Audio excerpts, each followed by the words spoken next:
if you want to hear some of the Temptations, some of Smokey Robinson, some of the Tim Free, things that you don't get every day, DJ Scatter remembers he's going to have it for you.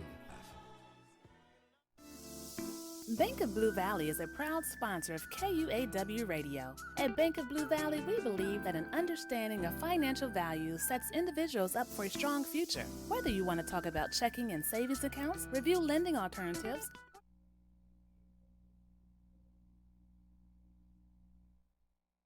All right, Kansas City.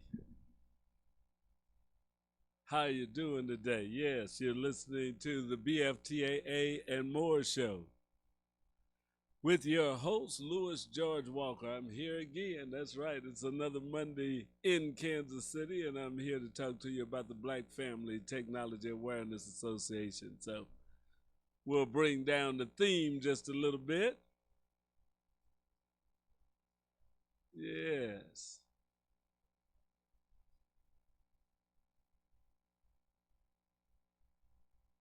All right.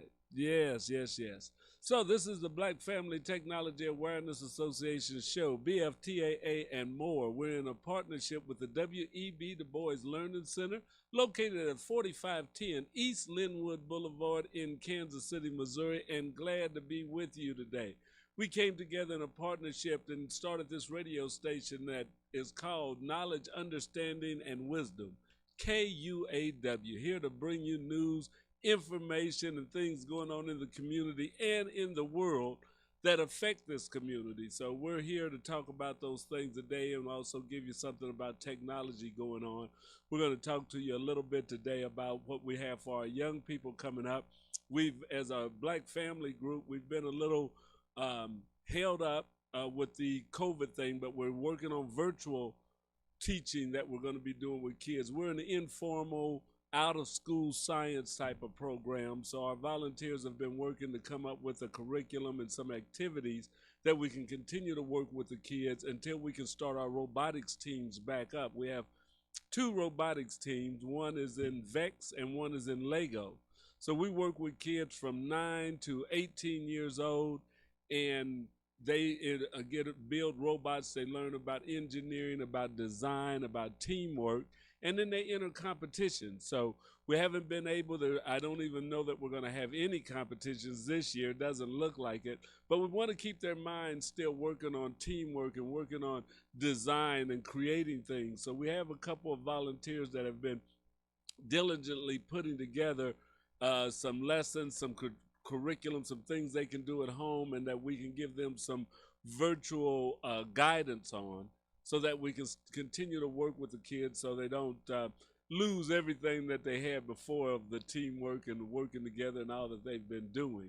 So that's something that's coming up. We'll talk about that a little bit, and we've got something for the parents that want to be involved, or if you want to get your child involved in this program, we've got some things that are coming up, and we want you to stay tuned for that. So we're going to give you some information today, and I want you to contact us so that we can let you know when the actual question and answer session is going to be starting. So the Black Family Technology Awareness Association, we like to take you through a lot of things that are going on, not just here, but around the world. And we give you science from different perspectives. And one that we always use is NASA, the National Aeronautics and Space Administration, to tell us what's going on this week at NASA. So without any further delay, we're going to give you a little bit of what's happening at the National Aeronautics and Space Administration. We can learn a little bit about their moon program and other things that they are doing. So let's take it now and go to this week at NASA. An update to plans for Artemis, the next space station crew trains for its mission, and collaboration in the interest of space. A few of the stories to tell you about this week at NASA.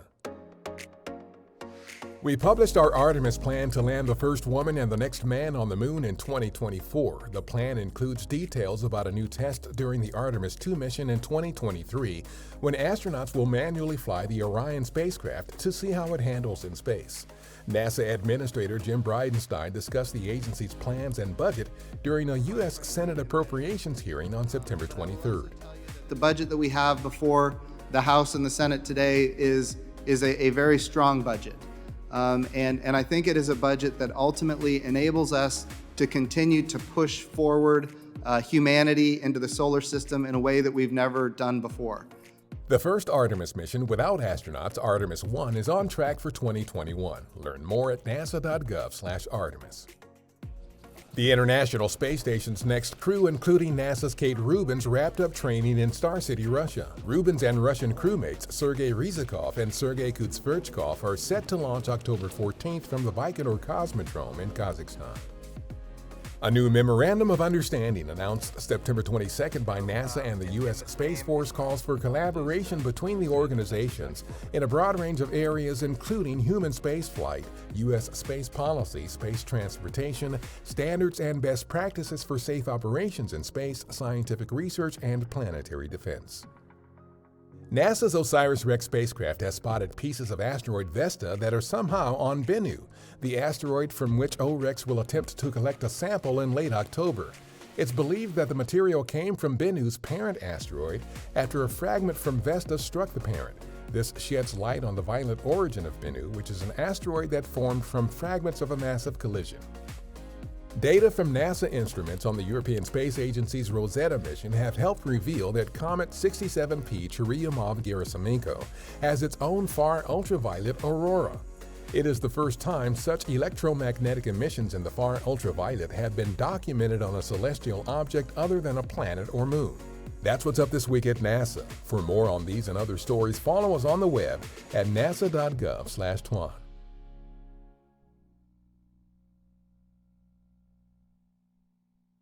All right, yes, that's what's going on at NASA this week. A lot of things happening in outer space and deep space, which are fantastic observations. So if your young people are interested in that, we did give you some information on some at-home experiments or things that they can do to get involved, like documenting the moon and the different phases of the moon and things like that. And we're going to give you some more of that in the weeks to come, because we want you to work with your children, learn, and you may pick up a little information yourself as you're doing that, but let them learn about science and technology, space. They may find that that's a big interest, and that could spark something in them that'll help them in school and help them see where they want to be focused in their education on, that they may want to look at becoming a scientist. It may help them have an interest in the things that they're learning in school. So we always like to bring you that, what's happening at NASA. And this week, we've got something else. We talk about what's going on in space, and that's from the National Aeronautics and Space Administration. So I said, well, what about what's going on here on Earth? And that's to talk about, the oceans, the seas. We've got fires going on in the West. We've had hurricanes and unprecedented number of storms come out of the Atlantic and the Gulf of Mexico. So we need to look at what's going on there. And for that information, I went to the National Oceanic and Atmospheric Administration, NOAA, as they're known by, to see if we can find some things and if we can start bringing you some science and information that comes from NOAA. So this week, for the first time, you're going to get a little glimpse of some of the things that they look at or that they're working on at the National Oceanographic and Atmospheric Administration. I'm going to get it together, NOAA, N-O-A-A. And you can check this out yourself. The sites are available. Your tax dollars and my tax dollars have helped paid for this research, so we definitely need to take advantage of it. So let's see, for the first week here on KUAW, BFTAA, and more, some things that are going on at NOAA.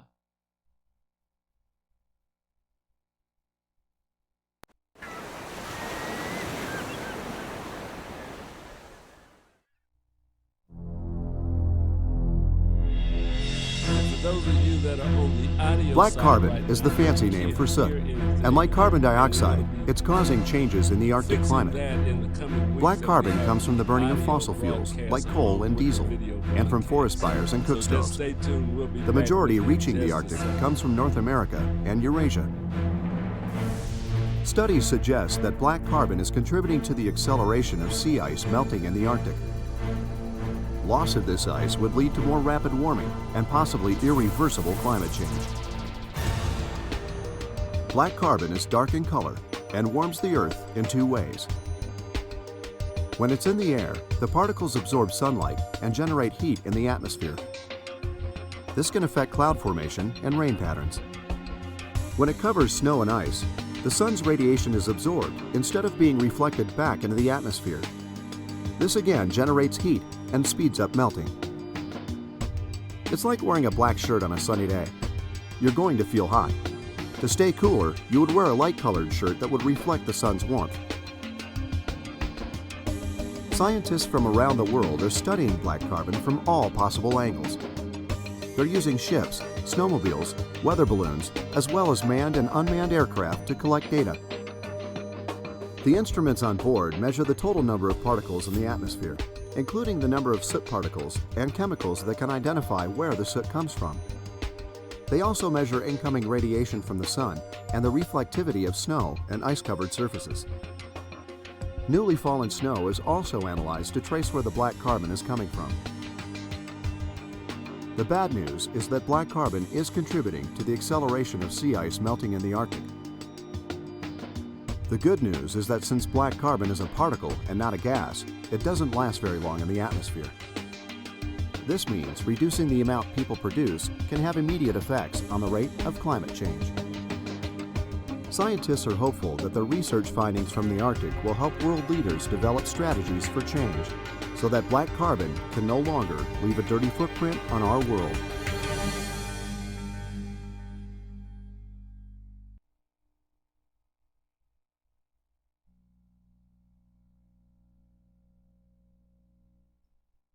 All right, yes. So that's some of the things that are going on at NOAA as they talk about the black carbon. I don't know if you knew about that beforehand, but let me turn that off. Yes, but that's something that we've been knowing about. There's one study that was done actually back in 2013 that studied this. So we've had quite a few years of information that has been coming out or been put out about this. And we still don't seem to have a big handle on it. And it's not just a United States problem. One of the things that we notice is that, or not we notice, but that has been documented, is that the forest fires produce some of this black carbon. There's a lot of material that goes up in the air from the fire. And we noticed that as the clouds of it even came across the Midwest this summer or just a few weeks ago. So a lot of that, if it goes up into the northern atmosphere, lands in the snowpacks and on mountains, has been causing snow to melt a little faster. Also, a lot of people, there are over 60 million, I think it said, people in the, or families on the earth that still cook and heat with charcoals. I mean, we barbecue some in the summer, but some people, that's the way they do every meal, is with open fires, with charcoals. And that's their heating source and all that. So there's a lot of carbon that is being man-made that is going to the atmosphere, not just from cars. The carbon dioxide is one thing, but they say the second largest pollutant is this black carbon. So this black carbon is playing a big effect also on our atmosphere. And we see a lot of changes in the climate now, and that may continue to get worse. And those are some things we have to get in control of. Forest fires, I mean, there's not a lot we can do to stop those. And people that have to use it for cooking, we can only try and bring and invent or design new and better ways. I know in some of the Saharan areas, they are using solar-powered ovens and things to cook with, or getting those out there so that people didn't have to rely on burning, trees or charcoal, making charcoal, which requires them to burn more trees and wood.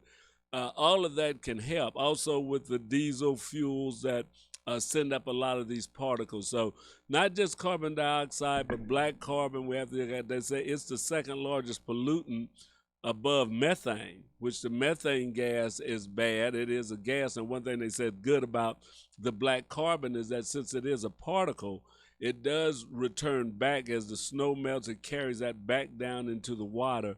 So it doesn't sit there forever, but then it's already caused this damage.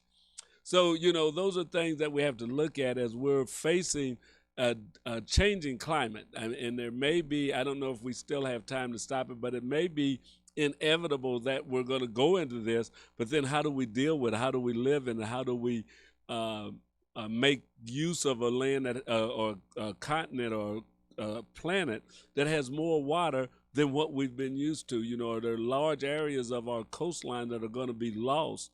And is that going to cause migrations and in other countries? Because usually when you have a lot of people migrating, that's how wars get started and stuff, because people have got to move somewhere, and then other people don't want them there, and you have problems. So it's something that we should all be concerned about, even though it may not be affecting you directly, or you don't see the effects directly right now. It's something that is going to be happening. So we're going to be doing some research and showing you some information about what's going on this planet, with our climate, with the weather, some of those studies. And we encourage you to invite your children to listen. The first couple of segments on this show every week, I want to devote to this science and technology, so that if you want to have your young people come in and just sit for 10 minutes or 15 minutes of the beginning of this show, they can pick up some points, and there's some things that you maybe can learn to work with them on and to help them at school. Also, we do have access to other engineers and architects, civil engineers, electronic computer engineers. If you have some questions that your kids bring to you, send them in to us. We'll gladly talk with some experts or talk with some people in the community to see if we can find answers for you. So be sure and contact us. You can give us a call anytime when this show is on, 816-599-6893. That's anywhere in the world. If you want to give us a call, area code's 816-599-6893. If you're outside the United States, our country code is 1. So it'd be 1-816-599-6893. So give us a call. We'd love to hear from you. Also, we're on all of your, not all of them, but a lot of social media platforms. Right now, we're broadcasting on TuneIn, on YouTube, on Facebook, on Twitter, on Periscope, and on our website. So we've got a lot of services going out there right now that you can pick us up on. So you can go to our Facebook site, which is KUAW-LPFM 98.5, which we're going to be getting rid of that LPFM off of there and just go as KUAW. Or KUAW.org. But you can go there now, KUAW-LPFM 985 on Facebook, or just go to KUAW Radio on YouTube, or KUAW_radio on Twitter. You can also go to KUAW_radio on Periscope. So we're there. We also have a KUAW radio page on Instagram, and we are starting to upload a lot of the shows that we do to Instagram as we get through with them, so that it won't be live right now, but you can see them and tell your friends about what's going on there. We've got some new shows that have started. One that's coming on tonight at 7 is called Skrilltown. Skrilltown will be on at 7 p.m. They had a great show last week interviewing an artist, a lady that's a singer in the Kansas City area, really in the region. But they're going to be coming, talking about some of the music business, some of the people that are in music, and they're going to do some other interviews. But right now they're concentrating on music because that's where they come from. So check out Nate in Skrilltown tonight at 7 p.m. And on our first and third Mondays of the month, be sure and check out Shifting Paradigms with B. Michael Long. Yes, he does a great show. It's been some real interesting interviews and some commentary that he's had that really make you think. And that's what I really like about his show, is that he gives you some thought-provoking information. So check it out. And tune in tomorrow on our terrific Tuesday that we'll start off with live Senior Moments with Millie. That'll start at 2 o'clock, and then we go throughout the day till 9 at night with different shows. There's Senior Moments, Street Therapy, Source of the Inkwell, Truth Be Told, and the Lene Gray Show. All of those happen on Tuesday. Tuesday is our Power Pack Day. So be sure and check us out. Tell your friends about it. Tell them to check out KUAW radio and the things that we're doing. Also, you can listen to our audio side every day, 24/7. So if you want to hear Cheryl Underwood, because she's not on the Facebook feed, but if you want to hear the Cheryl Underwood show, what do we have? Blues Time in the City on the weekend, the Jamal Banks Show on the weekend, Professor Smooth Jazz throughout the week. And if you want to hear Scatter's old school jams, go to KUAW.org and play them there. Or you can tell your smart speaker, Alexa, or your Google Echo, just tell it to play KUAW, and you'll hear us right there. So tell your smart speaker, tell Siri, play KUAW, and they can listen to some of the old school music we have. Now we're getting some of the music from these independent artists, and we're also doing smooth jazz. We've got a lot of that going on. And you can hear these talk shows and news shows that we have throughout the day. So we have a lot of great shows. You get a lot of good information. So be sure and check that out. All right, we're going to take a quick break. I'm going to come back and talk to you about the virtual robotics program that we're starting, a little bit of our silent auction that we're planning for Giving Tuesday that you can get involved in, and then we're going to give you a little bit about Mr. Trump and his taxes, which are in the news right now.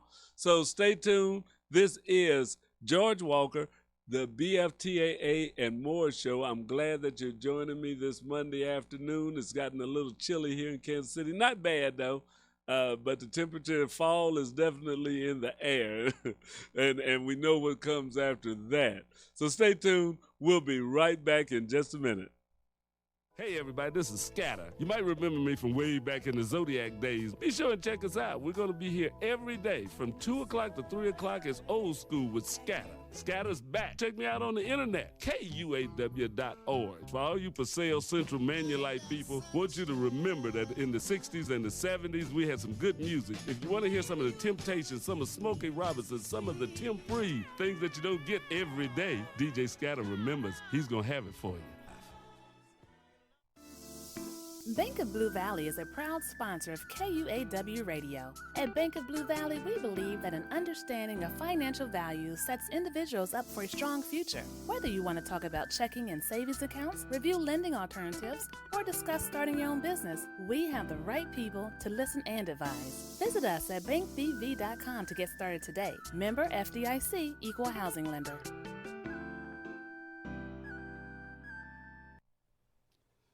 You're listening to 98.5. This is KUAW, Kansas City, Missouri. Glad you're listening. Keep tuning to the new voice in Kansas City. Hi, my name is Felania Johnson, and I'm a freshman at Purcell Academy of Fine and Performing Arts. My name is Mayan Charity, and I'm a 7th grader at Lincoln College Preparatory. STEM is a program about science, technology, engineering, and math. More girls our age should get more involved in the program because there's a shortage of black girls in STEM. African American women make up just 2% of engineers. Roughly 1/3 of students of color express an interest in STEM. Most black women... All right, I'm back. This is George Walker. You're listening to the BFTAA and More show, and this is KUAW Radio, knowledge, understanding, and wisdom. We're right here with you today and ready to have a great time. Hey, well, you know, with this coronavirus, everything or a lot of things that were canceled that were happening live and in person have went virtual. The football games, the basketball playoffs, interviews, a lot of TV shows, a lot of things, churches, all of this is going virtual. Most of us have learned about Zoom. Even if you didn't want to get into it, you have to get into it now. So there's probably more people on Zoom than, any other platform right now. And I'm really kind of glad I got some stock in that, just to let you know. But, yeah, we hope that people keep using Zoom, might be able to make a little money.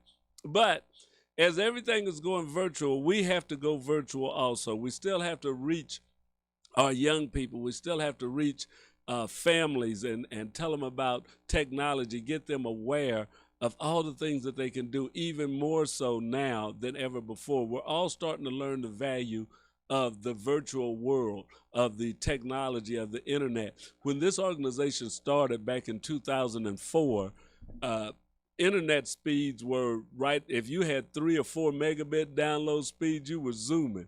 If you had 25 megabits, you had an outstanding amount. It was just not that much information. There was no social media going on then. There was no Facebook. YouTube was around, but we didn't have all of the interactive social media that was going on. I mean, I think we had a little bit of MySpace happening. How many of you remember having a MySpace page and things like that? America Online was big. Companies that aren't even around anymore. So it was early on. Computers were a lot slower. You didn't have a smartphone even then, so you couldn't pick a phone up out of your pocket and go online and do a whole lot of things or see anybody or do a face-to-face call and talk on your telephone back then. So things have constantly been moving. We've been about, and our first goal was to try and get families to have a computer at home with high-speed internet. That was the first mission, the first mission statement that we had for the Black Family Technology Awareness Association. It was to encourage African Americans to get a computer, and get high-speed internet at home. And thankfully, a lot of people have. There's still a lot that don't have it. There's far too many in the urban core or in minority communities that don't have a computer at home and internet access. As we found out with school going virtual, that there's still some families that can't take advantage of that because they don't have the high-speed internet at home. And that's something that we really have to be working on. We really need to see about doing something about that. And I mean as individuals, as families, because those of you that don't have high-speed internet at home, you may not be hearing me right now, but if you know a neighbor, if you have a friend, if you have a coworker that's saying they don't have that at home, they can't afford it, they don't have a computer, they don't know how to use them, all of that stuff, and they're really pulling their hair out because their kids are wanting to do things. The school is sending equipment home, and the parents are having a hard time. I mean, you think about it, if a first grader comes home or a second grader comes home with a laptop or a Chromebook, but if the parents aren't digitally literate, they're still going to be about as lost because the kid can't order that equipment. They can't order internet at the house. They can't hook it all up and be expected to. So we've got to work together. If you're a parent and you don't feel that you can you're digitally literate to help, and this is for all of you that may know a parent like that, or if you're listening to this on your smartphone, but that's as far as you go. You don't have a computer at home, you don't know about hooking them up, you can get a phone and you just go to it and it works. So it makes it simple. You don't have to learn anything about hooking up the router or seeing if you've got this speed coming in outside. But if that is the case, then you need to ask people some questions. The Black Family Technology Awareness Association will be glad to help you out, to give you some information, point you to some people that can give you some detailed classes and stuff on this. So give us a call, 816-599-6893. You can call here at the radio station because this is a part of the Black Family Technology Awareness Association, and we'll be glad to work with you to help you, help your kids, help your family. This is becoming more and more a digital age, and to not be digitally literate puts you behind. If you wonder why, as a community, that we're not doing more, part of it could be that we don't have the digital literacy. So we need to be there. We need to be there, and we need to get there yesterday. Yes, we need to get there yesterday as far as our digital literacy. But one thing I wanted to let you know that we're doing is we're going to have the BFTAA virtual robotics classes. So we're going to have a question and answer session. I believe it's going to be this Saturday. We want parents to get involved with that. Contact the Black Family Technology Awareness Association. You can email us or KUAW Radio. And we're going to be putting some stuff up on this page, on our Facebook page, on YouTube to tell you about it. Right now, we've got it scheduled for Saturday, 12 noon. That's this Saturday, October the 3rd, 12 noon, 12 till 2. We're going to be doing a question and answers session for parents that want to get their kids involved in our virtual robotics program. So our volunteers have been working on a virtual set of not events, but of experiments, of things that they can do to help them get into design and coding and ready to build that robot soon as we're able to get back together. So we want to keep our robotics program going. If you want your child to get involved, your grandchild, your niece, your nephew, a friend's child, anybody to get involved with it, tell them about this question and answer service session that we're going to have for the BFTAA virtual robotics class. That's right. And you can give us, shoot us an email at kuaw985@gmail.com. Go to our website. The Black Family Technology Awareness website is www.bftaa.org or www.kuaw.org. You can go to either one of those. There's links to our email. Send us an email saying you want some more information about this. Give us your contact information. If you're on Facebook, say you want to get your child involved in our robotics program, in this virtual robotics program, or you just want to find out more about it, send us an email, send us inboxes, send us something through Messenger. Any way that you can get in touch with us, we'll get information back to you about our robotics program that's going to be virtual and that will be starting in the next 2 or 3 weeks. But we're going to have a question and answer session for the parents, for the guardians, for the grandparents this Saturday. It's going to be virtual. It'll be online. We've got to get into that. So get in touch with us so you don't miss out on that. We'll be glad to have you. The other thing that we're going to do virtually, because we are a nonprofit and we survive off of the generosity of our community, and we just wanted to thank you for our end of summer fundraiser that was great. We did a great job. You guys did a great job. We got over $500 donated. That's a big help. We still, once again, want to thank you from the bottom of our hearts for that. And we're getting ready to have to kind of give some things back. We're going to have a fundraiser, but it's going to be a virtual auction. Yes, we're setting that up. It's going to happen Giving Tuesday. That's going to be the Tuesday after Thanksgiving. So that next Tuesday, you know, they have Thanksgiving, then you have Black Friday, and then Cyber Monday, and then you have Giving Tuesday.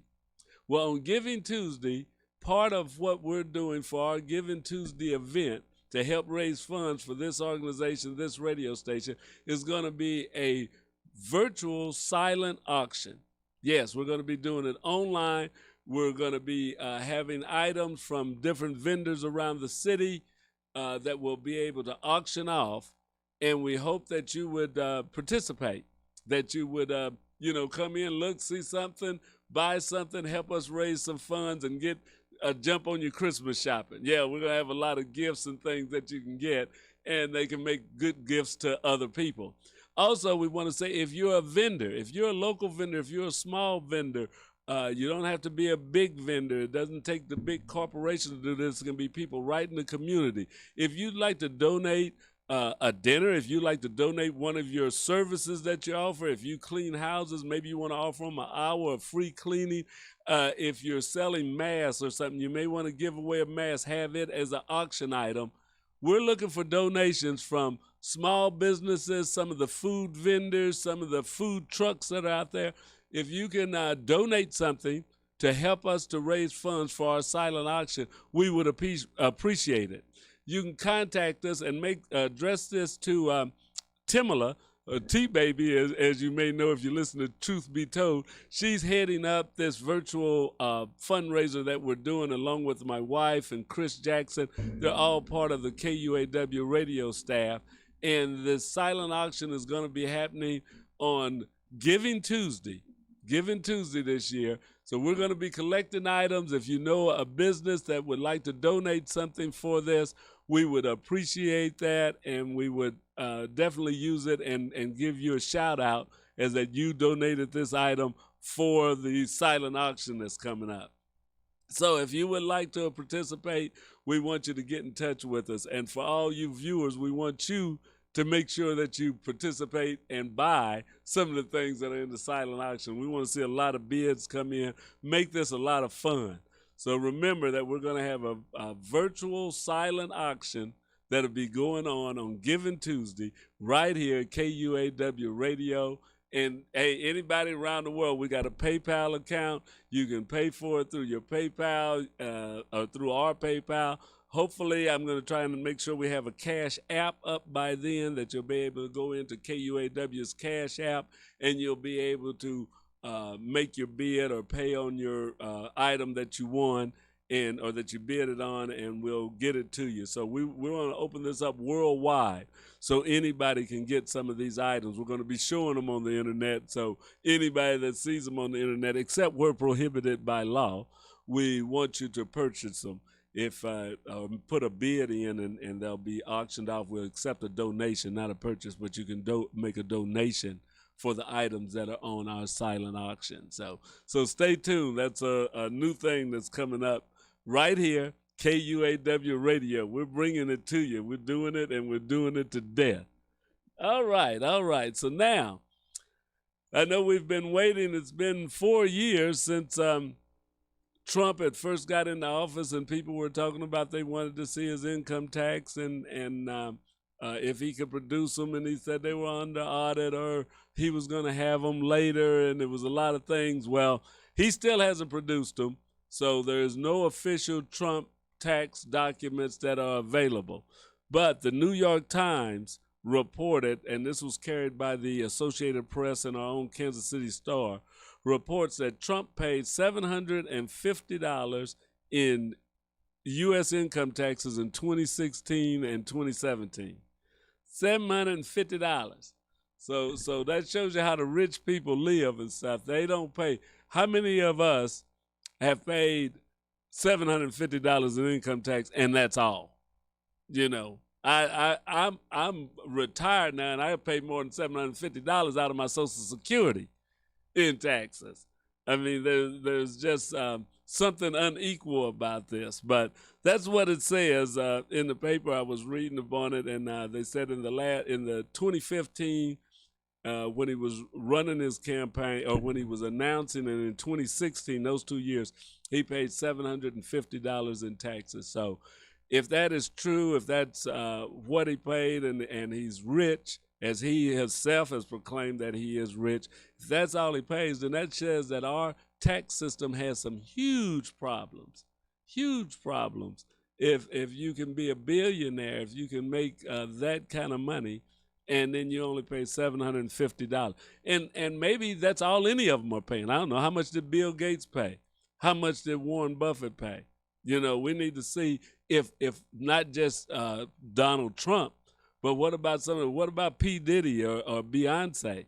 Are they paying more than $750 in taxes? And if that's all they have to pay, then why do we have to pay more than $750 in taxes? You know, I mean, I don't know. I'm not an accountant or CPA or anything like that, but it just seems like there's something wrong with a system that says, as President of the United States, that your tax bill comes to $750. You know, that's, yeah, I wish that was all I paid was $750. But that doesn't happen for us regular folks. But that's something that we have to look at, you know, as we go down through election time. And like I say, it's not official. That's a report from the New York Times. It's not his actual taxes. I don't know that they saw them. This is something that was leaked, or I don't know if they've even said how they got, or what they where they got the information that they got it from. But it is an interesting thing to hear. And there'll probably be a lot of more revelations coming out as we're going into election time, and people are going to be talking. There'll probably be something that Biden, you know, how much taxes did he pay? We need to see his tax returns. We need to see everybody, you know, the senators, congressmen, all of them should show their tax returns, show what their business dealings are, and what they actually pay. I think that would be a good idea. I don't know about you guys, but I don't think that that's a bad idea. We're just glad that we were able to join you today, though. This has been a great show. We really enjoy coming in here every Monday and looking up this information, getting you some information on technology, and finding out how we can be of some service. And we really need to do it. I had a gentleman that had contacted me a couple of weeks ago and said he had a job open for a person, you know, with some IT credentials. And I sent this out to a lot of people I know, and I don't know if anybody was able to fill that position. So we've got a lot of young people out here, and the thing is that we've got to get them interested in some of this technology. I mean, it might not be for everybody, but there are good paying jobs that go unfilled or not filled when they try to fill them in the community because they don't have anybody to fill them. So, and it's not, just economic thing and stuff. A lot of times people aren't interested in those fields. I mean, if we've never been exposed to it, we don't know that we could do it or that we want to do it. So we've got to expose our young people to more of what's out there in the world. A lot of times we don't ask for it because you don't know to ask for it. And that's something that we as parents, as adults, you don't even have to have children, but as a community member, having a technological awareness or having awareness of a lot of different careers, we can't just leave that to the schools. No. If you see these kids around here, if they're at your church and that thing, we should have career fairs. We should have entrepreneurship programs. We should have educational information that kids can pick up from a lot of different places. Because a lot of times, if they don't know, then they don't strive for it. They go for what they see, and if they don't see that success in other fields, then they go where they see that success. So we have to become more, what do I want to say? We have to bring more kids into the orbit or into see what is going on, what is out there, what is in the world. We were training some young boys on wiring some churches up, and they were learning how to do Cat 5 wiring and set up networks in churches and buildings, and putting that wiring in is a skill. There's people that make great money, $30 an hour, $35 an hour, putting this type of wiring in. They don't even have to know about the equipment that goes on it. They don't have to know about a computer. All they have to do is know how to run this wiring, how to get this wiring in, and they can make a good living. And some young men that were working with us thought, well, that didn't seem to be that hard, and they were doing it and picked up that skill. So we went out just buying some equipment, and there was a gentleman at an electronics store that said, well, hey, I've got another customer that's looking for some people that know how to do this type of wiring. So we were able to put two and two together right there because there were people looking for young people or anybody that could run this wire and hook this wiring up, know something about it, that they were ready to put on a job right then. It wasn't part of a program. It wasn't part of anything. It was just the economies of work, and we were able, a couple of people started working for this guy. But there's jobs, if you learn how to do a skill, then a lot of times the jobs are going to show up. And entrepreneur-wise, it's just like being any other electrician or something. That's a craft. That's something that you could be independent. You don't have to work for a company. You can be a contractor yourself. So we've got to use this technology. We've got to get our kids interested in this technology so that they can learn, so that they can be self-sufficient, and that they can help the economy grow, help the community grow. That's what we got to do. So everybody's not going to be an engineer or a rocket scientist, but boy, there's a lot of good paying jobs and a lot of entrepreneurial opportunities in the technology field that doesn't require that. I saw where Google now is hiring some people that don't even have high school diplomas, that they'll train, and it was on the news, some young lady was making $50,000 a year, $50,000. So that was something that was on 60 Minutes, I think it was last night. It was on something, but Google is doing some hiring of people, and they're doing the training for them, getting them certified, giving them a certification that after they go through some training, they can work. And, when I started working, which was way back in the dinosaur times, though, that's what I did. I went to the phone company, wasn't trained in phone work and stuff, and they hired me right out of high school and gave me the training in reading schematics and in electronics and a lot of other things that, I was able to do right from there. So companies are starting to see the need to do some training. Our people just have to be aware and then be ready to go for that, looking at that and knowing that this is a good thing. So let's prepare ourselves. Let's prepare our young people for the jobs of the future, for the entrepreneurship of the future. And let's have some fun while we're doing it. Let's learn and do science in a fun way. Let's do some competitions and let's do some of these virtual reality things and let's have a great time with it. This is the BFTAA and More Show. I'm your host, Louis George Walker. I'm glad to be here, and I'll be back again next Monday. I'm here from 5 to 5:45 every Monday. If you have any questions or comments you want to talk about the show, what you liked about it, what you didn't like about it, give me a shout out. Hit me up on Facebook. Give me a call. Leave a message. 816-599-6893. That's 816-599-6893. Or you can get us on Facebook, KUAW-LPFM 98.5. Or send me an email at kuaw985@gmail.com.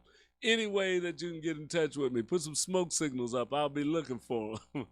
All right. Thanks for joining today. And we'll be waiting to hear from you and looking forward to being with you again next Monday. Thank you. Good night. Hey everybody, this is Scatter. You might remember me from way back in the Zodiac days. Be sure and check us out. We're going to be here every day from 2 o'clock to 3 o'clock. It's old school with Scatter. Scatter's back. Check me out on the internet. KUAW.